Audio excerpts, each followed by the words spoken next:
Alors, je suis, on pourrait dire, le gardien du temple, même si c'est pas un temple. Je suis le responsable de cet endroit et je suis représentant de la 4e génération du Bois du Moutier. Mon arrière-grand-père qui s'appelait Guillaume Mallet, avec mon arrière-grand-mère Adélaïde, qui ont créé le Bois du Moutier en 1898.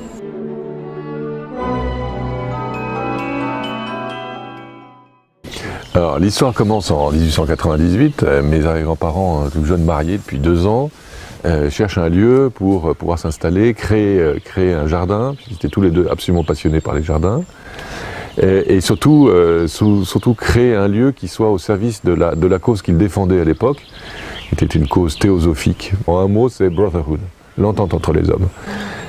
Donc Edwin Lutyens, jeune architecte, 29 ans, a été sollicité par mes arrière-grands-parents pour réhabiliter cette maison qui était une maison qui est toujours là d'ailleurs, qui était un grand parallélépipède rectangle en briques.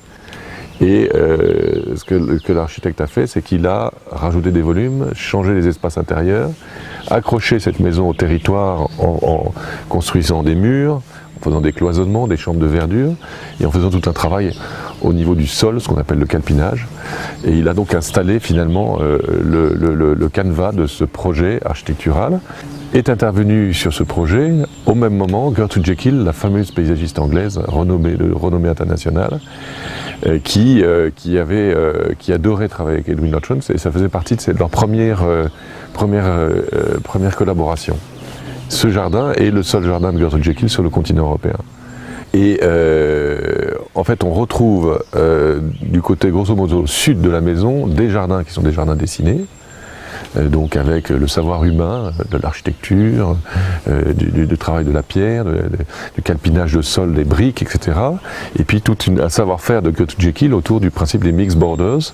Un mixed border, c'est finalement une bordure mixte, si on fait la traduction littérale, dans lequel vous allez retrouver des vivaces, des annuels, des persistants, et vous allez avoir tout est là, tout est installé dans la plate-bande, et vous allez avoir une continuité de floraison.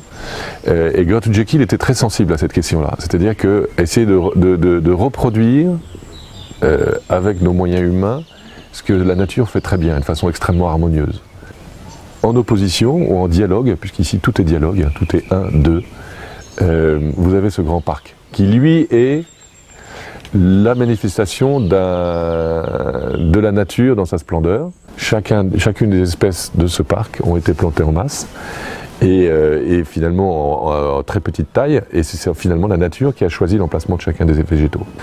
Et donc ce jardin est un jardin qui est à la fois un jardin extrêmement esthétique, mais c'est aussi un lieu initiatique avec une quantité de symbolique autour des chiffres, autour de la géométrie sacrée, autour du nombre d'or.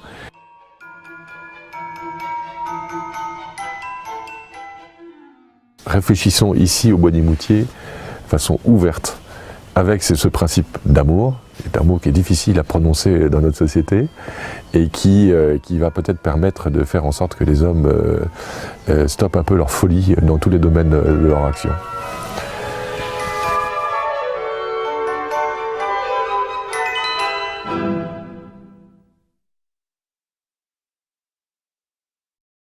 Michelin, a better way forward.